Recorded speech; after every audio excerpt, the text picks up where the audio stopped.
नमस्ते। आज हम बात करेंगे पृथ्वी के उस बहुत ही जरूरी सिस्टम की, वो सिस्टम जो हमारे प्लैनेट को नीला बनाता है। जी हाँ, हम बात कर रहे हैं जलमंडल की, यानी हाइड्रोस्फीयर की। तो चलिए जरा इसे और करीब से समझते हैं। तो चलिए सबसे पहले एक बहुत ही चौंकाने वाले फैक्ट से शुरू करते हैं। जानते हैं, हमारी पृथ्वी की सतह का 71% हिस्सा पानी से ढका है। जी हाँ, 71%। और यही वजह है कि जब हम स्पेस से अपनी पृथ्वी को देखते हैं तो वो एक नीले रंग के गोले जैसी दिखती है। मतलब साफ है, इस ग्रह पर पानी का ही राज है। तो अब सवाल ये उठता है कि ये जलमंडल या हाइड्रोस्फीयर आखिर है क्या? सुनने में ये शब्द थोड़ा साइंटिफिक लगता है ना? पर यकीन मानिए, इसका मतलब बहुत ही आसान है। देखिए, जलमंडल का मतलब सिर्फ समुद्र या महासागर नहीं होता। ये असल में एक कलेक्टिव टर्म है। पृथ्वी पर पानी जिस भी रूप में मौजूद है, उन सबको मिलाकर हम जलमंडल कहते हैं। चाहे वो पानी जमीन के ऊपर हो, जमीन के नीचे हो या फिर हवा में ही क्यों ना हो। एक तरह से कह सकते हैं कि ये हमारे प्लैनेट का पूरा वाटर सिस्टम है। लेकिन इस 71% वाली बात में एक पेंच है। पता है क्या? इस सारे पानी का करीब करीब 97% हिस्सा समंदरों का खारा पानी है। मतलब ऐसा पानी जिसे हम सीधे सीधे इस्तेमाल नहीं कर सकते। और बस यही एक बात बचे हुए उस छोटे से हिस्से यानी ताजे पानी को बहुत ज्यादा कीमती बना देती है। तो फिर चलिए अब जरा देखते हैं कि पानी के वो कौन कौन से अलग अलग रूप हैं जो सब मिलकर इस बड़े से जलमंडल को बनाते हैं। अच्छा, तो जलमंडल में क्या क्या आता है? देखिए, इसमें बड़े बड़े महासागर तो हैं ही, साथ में हमारी नदियाँ, झीलें, पहाड़ों पर जमे हुए ग्लेशियर्स और तो और जमीन के नीचे जो पानी है जिसे हम ग्राउंड वाटर कहते हैं, वो भी इसी का हिस्सा है। अरे यहाँ तक कि हवा में जो नमी है ना, जो वाटर वेपर है, वो भी इसी जलमंडल का एक बहुत जरूरी पार्ट है।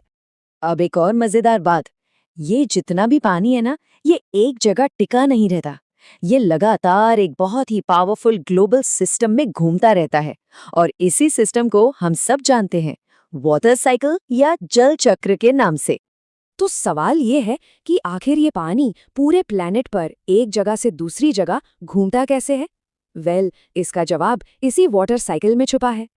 ये पूरा प्रोसेस ना बहुत ही कमाल का है। देखिए होता क्या है, सबसे पहले सूरज की गर्मी से समंदरों और नदियों का पानी गर्म होता है और भाप बन जाता है।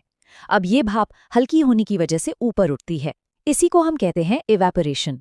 फिर आसमान में ऊपर जाकर ये भाप ठंडी हो जाती है और पानी की छोटी छोटी बूंदों में बदल जाती है, जिनसे बनते हैं बादल।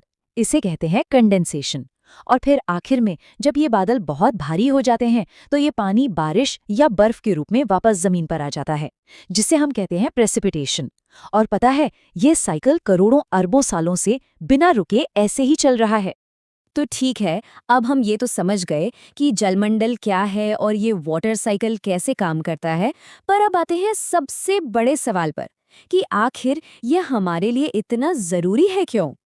और इसका जवाब शायद दुनिया की सबसे सिंपल लेकिन सबसे गहरी सच्चाई में छिपा है। और वो ये है कि पानी के बिना जीवन के बारे में सोचा भी नहीं जा सकता। सोच कर देखिए, ये जलमंडल ही है जो पृथ्वी पर हर तरह की जिंदगी को मुमकिन बनाता है। यही हमारे प्लैनेट का टेम्परेचर बैलेंस करता है। मौसम कैसा होगा, ये भी इसी से तय होता है। हमारी खेती, हमारी इंडस्ट्रीज सब इसी पर चलती हैं। और हाँ, समंदर के अंदर जो करोड़ों जीव जंतु रहते हैं, ये उनका घर भी तो है। मतलब इसका रोल सच में हर जगह है। तो जब हम ये सब समझते हैं तो एक बहुत ही जरूरी सवाल हमारे सामने आकर खड़ा हो जाता है कि इसमें हमारी क्या जिम्मेदारी बनती है। एक बात तो अब तक बिल्कुल साफ हो जानी चाहिए कि जलमंडल सिर्फ पानी का कलेक्शन नहीं है, ये जिंदगी का आधार है, फाउंडेशन है। इसके बिना पृथ्वी पर सर्वाइवल नामुमकिन है।